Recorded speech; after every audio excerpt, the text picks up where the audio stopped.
Le réveil sonne. Tu es Shukokomi. Et chaque matin est une bataille silencieuse contre toi-même.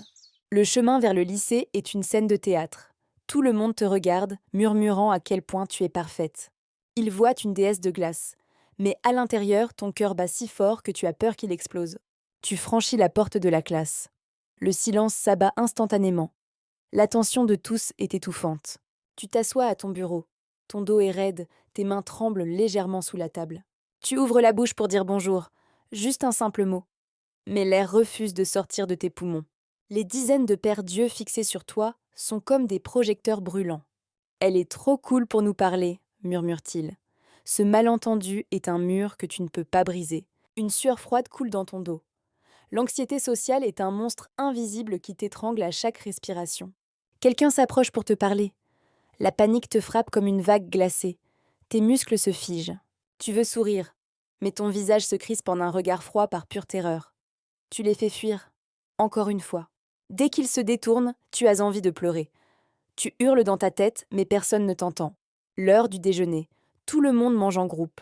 Tu restes seule, prisonnière de ton image de perfection. Tu observes les autres rire. Pourquoi est-ce si facile pour eux? Pourquoi est-ce si impossible pour toi? La cloche sonne la fin de la journée. La foule se disperse, te laissant dans une salle qui se vide lentement.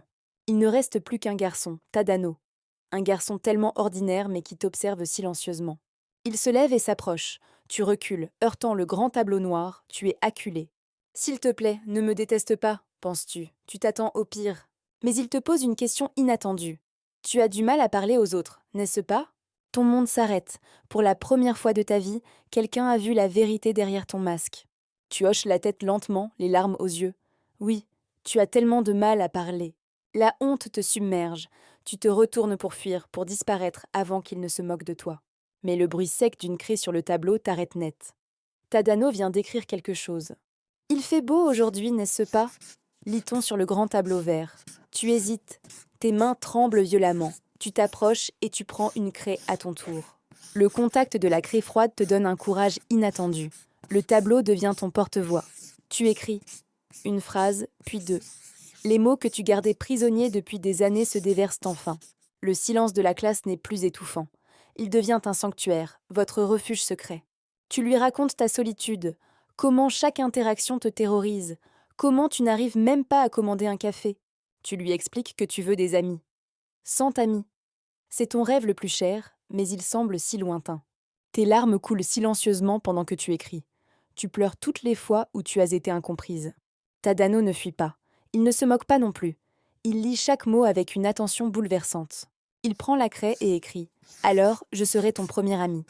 Et je t'aiderai à en trouver 99 autres. » Tu n'en crois pas tes yeux.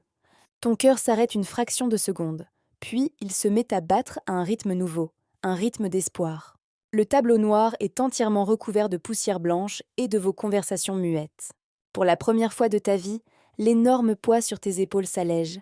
Tu n'es plus un bloc de glace. Tu le regardes. Ta vision est floue à cause des larmes, mais son sourire est la chose la plus claire au monde. Tu ne peux toujours pas parler, ton anxiété est toujours là, mais tu n'as plus besoin de te cacher.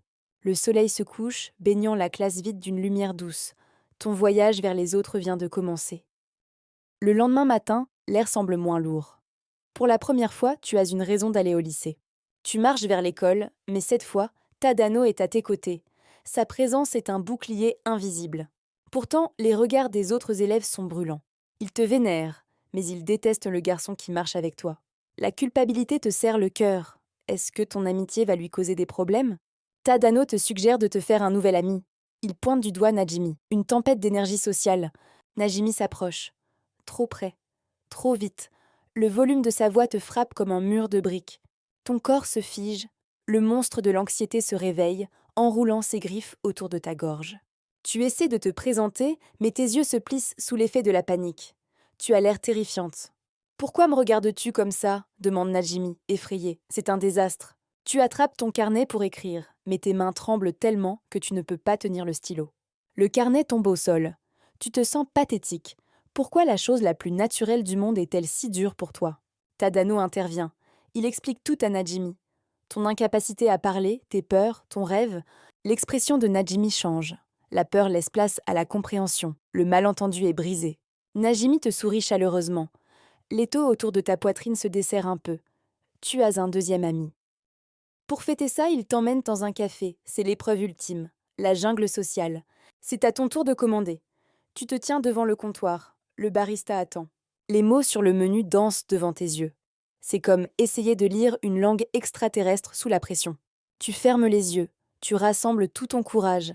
Chaque fibre de ton être se concentre sur tes cordes vocales. Un café murmures-tu. C'est à peine audible, un souffle, mais tu l'as dit. Tadano et Najimi te regardent avec fierté.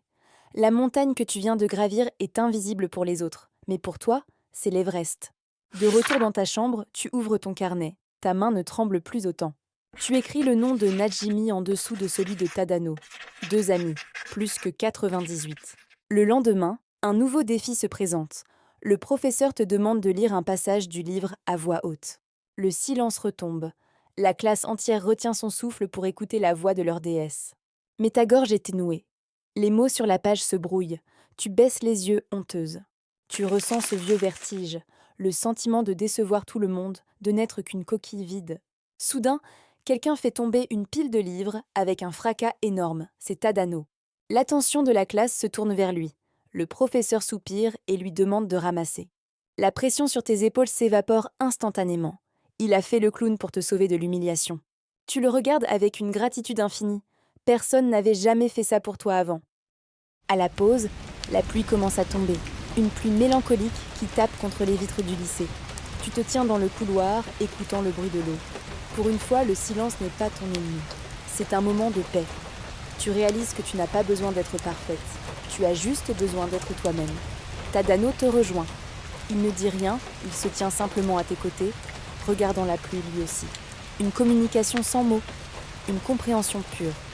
C'est tout ce que tu as toujours cherché. Le chemin du retour se fait sous un parapluie partagé. La distance entre vous s'est réduite. Ton cœur bat toujours vite quand les autres te regardent, mais la terreur a disparu. Tu as un phare dans la tempête, quelqu'un qui sait lire ton silence. En rentrant chez toi, tu touches doucement la couverture de ton carnet. La route vers Santani sera longue, effrayante et remplie de maladresse. Mais pour la première fois, tu as hâte d'être à demain.